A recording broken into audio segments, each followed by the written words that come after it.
ओम नमो भगवते वासुदेवाय। प्रिय श्रोताओं, आज सुनिए श्री सत्यनारायण भगवान की कथा। उससे पहले आइए हम सभी मिलकर श्री सत्यनारायण भगवान का ध्यान करें। ओम श्री गणेशाय नमः। ओम नमो नारायणाय। ओम लक्ष्मी नारायणाभ्याम नमः। मंगलम भगवान विष्णु, मंगलम गरुड़ध्वज, मंगलम पुंडरीकाक्ष, मंगलाय तनोहरि। शांताकारं भुजगशयनं पद्मनाभं सुरेशं, विश्वाधारं गगनसदृशं मेघवर्णं शुभांगं, लक्ष्मीकान्तं कमलनयनं योगिभिर्ध्यानगम्यं, वन्दे विष्णुं भवभयहरं सर्वलोकैकनाथं। सशङ्खचक्रं सकिरीटकुण्डलं सपीतवस्त्रं सरसीरुहेक्षणं सहस्रवक्षस्थलकौस्तुभश्रियं नमामि विष्णुं शिरसा चतुर्भुजम्। श्री सत्यनारायण व्रत कथा का प्रथम अध्याय।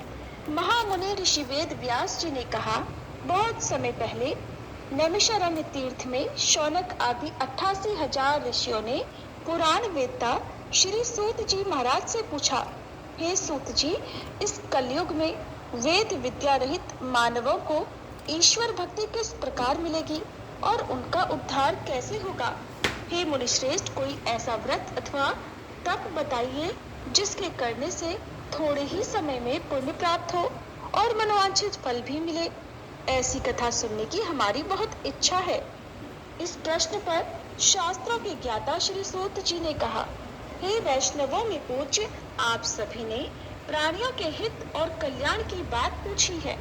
अब मैं उस श्रेष्ठ व्रत को आप लोगों से कहूँगा जिसे श्रेष्ठ मुनि नारद जी ने श्री लक्ष्मी नारायण भगवान से पूछा था और श्री लक्ष्मी नारायण भगवान ने मुनि श्रेष्ठ नारद जी को बताया था। आप सब भी ये कथा ध्यान पूर्वक सुनिए। देवर्षि नारद दूसरों के कल्याण हेतु सभी लोकों में घूमते हुए एक समय मृत्यु लोक में जा पहुँचे। वहाँ पर बहुत सी योनियों में जन्मे प्रायः सभी मनुष्यों को अपने कर्म अनुसार अनेक कष्टों से पीड़ित देखकर उन्होंने विचार किया कि किस प्रयास के करने से निश्चय ही प्राणियों के कष्टों का निवारण हो सकेगा। मन में ऐसा विचार करके श्री नारद जी विष्णु लोक को गए।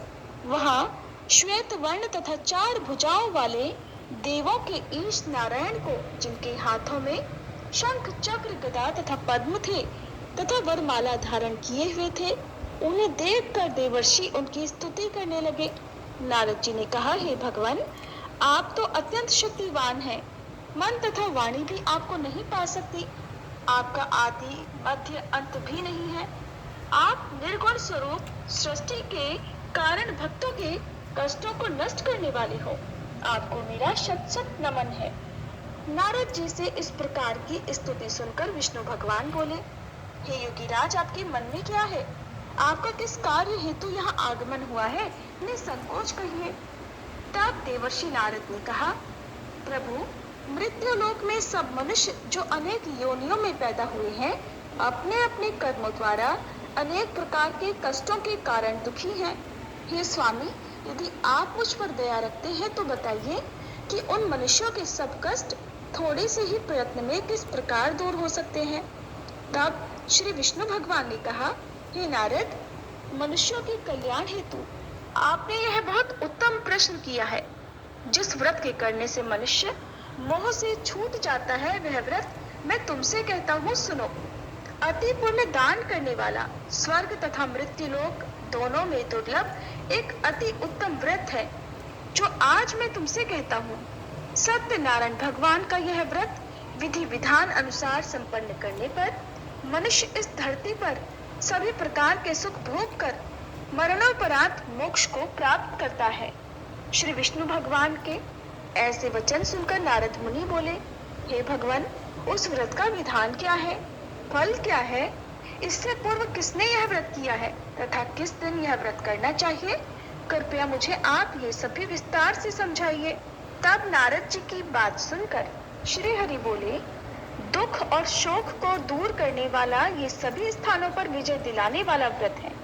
मनुष्य को भक्ति और श्रद्धा के साथ शाम को श्री सत्यनारायण भगवान की पूजा धर्म परायण होकर ब्राह्मणों और बंधु बांधवों के साथ करनी चाहिए। भक्ति भाव से ही नैवेद्य केले का फल, घी, दूध और गेहूं का आटा सवाया ले। गेहूं ना मिले तो गेहूं के स्थान पर साठी का आटा, शक्कर या गुड़ लेकर और सभी भक्षण योग्य पदार्थों को मिलाकर भगवान को भोग लगाएं। ब्राह्मणों सहित बंधु बांधवों को भी भोजन कराएं। उसके बाद स्वयं भोजन करें। भजन कीर्तन के साथ भगवान की भक्ति में लीन हो जाएं। इस तरह से सत्यनारायण भगवान का ये व्रत करने पर मनुष्य की सारी इच्छाएं निश्चित रूप से पूरी हो जाती हैं। इस कलिकाल अर्थात कलयुग में मृत्यु लोक में मोक्ष का यही एक सरल उपाय बताया गया है, जिससे थोड़े ही समय में तथा अल्प धन में ही महान पुण्य की प्राप्ति हो सकती है। सभी प्रेम से बोलिए श्री सत्यनारायण भगवान की जय।